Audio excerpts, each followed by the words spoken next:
সবাইকে স্বাগতম জানাচ্ছি মাইক্রোসফট ওয়ার্ডের চতুর্থতম ক্লাসে।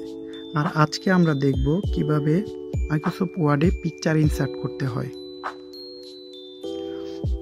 ওকে, যে জায়গায় আমাদের ইমেজটা দরকার বা পিকচারটা দরকার আমরা ওই জায়গায় সিলেক্ট করব। সাপোজ আমার এই জায়গায় পিকচারটা দরকার, তো এই জায়গায় সিলেক্ট করার পর আমি চলে যাব ইনসার্টে। ইনসার্ট থেকে এই জায়গায় পিকচারে ক্লিক করলে এই জায়গায় দুইটা অপশন আসে, একটা হলো অনলাইন পিকচার আর একটা হলো দিস ড্রাইভ। যদি কেউ অনলাইন থেকে পিকচার নিতে চায় সেক্ষেত্রে এখানে সিলেক্ট করতে হবে।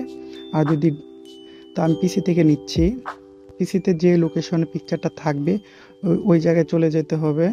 তো আমি ডেস্কটপ থেকে একটা পিকচার নিচ্ছি। ওকে, পিকচারটা চলে আসলো। তো এখন পিকচারটা অনেক বড়, তো আমি পিকচারটাকে ছোট করতে হবে। তো ছোট করার জন্য আমাকে জাস্ট এটার উপরে একটা ক্লিক করতে হবে। পিকচারের উপরে ক্লিক করে আমি মাউস বাটন দিয়ে ড্র্যাগ করব। ড্র্যাগ করে আমার যতটুকু পজিশন অনুযায়ী আমি এটাকে ছেড়ে দিব। ওকে, তারপরে আমার এই পিকচারের সাইড দিয়ে কিছু ক্রপ করতে হবে। আমার ফুল পিকচারটা দরকার নাই, সাপোজ আমি এই সাইড দিয়ে একটু ক্রপ করব। তো সেক্ষেত্রে আমাকে কি করতে হবে, পিকচার ফরম্যাটে চলে যেতে হবে। পিকচার ফরম্যাটের এই রাইট পাশে কর্নারে আছে ক্রপ। তো আমি ক্রপে ক্লিক করে মাউস দিয়ে জাস্ট ড্র্যাগ করে দিব যে আমার কতটুকু বাদ দিতে হবে। যে পাশ দিয়ে আমি বাদ দিতে চাচ্ছি ওটা বাদ দিয়ে আমি কিবোর্ড থেকে এন্টার চাপবো। আমার এটা ওকে হয়ে গেল। ওকে, এখন আমি চাচ্ছি এই পিকচারতে একটা বর্ডার দিতে। তো সেক্ষেত্রে আমাকে কি করতে হবে, পিকচারে ডবল ক্লিক করতে হবে। ডবল ক্লিক করার পরে এই জায়গায় পিকচার বর্ডার নামে একটা অপশন চলে আসবে। এখান থেকে আমরা পিকচার বর্ডার দিতে পারবো, যে বর্ডার আমরা চাচ্ছি। তারপরে আমি এখান থেকে বিভিন্ন রকম পিকচার স্টাইল দিতে পারবো। যে আমি যদি এটা সিলেক্ট করি, এরকম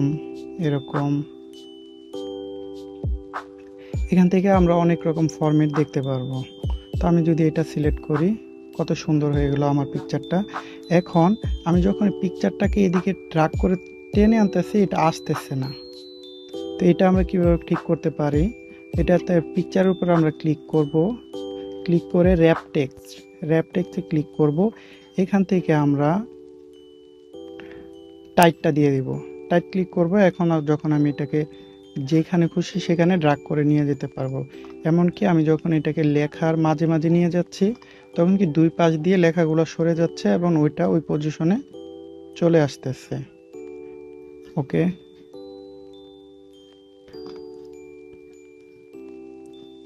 তারপরে এই জায়গায় আমরা কালার দিতে পারবো। বিভিন্ন রকমের কালার আছে, এখান থেকে আমি কালারগুলো সেট করে দিতে পারবো, কারেকশন করতে পারবো, ব্রাইটনেস দিতে পারবো।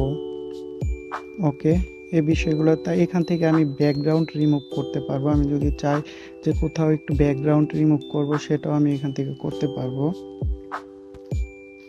ওকে, তো আজকের ভিডিওটা ছিল এই পর্যন্তই। যদি ভিডিওটি ভালো লাগে থাকে তাহলে অবশ্যই লাইক কমেন্ট শেয়ার করবেন। দেখা হবে নেক্সট ভিডিওতে। আল্লাহ হাফেজ।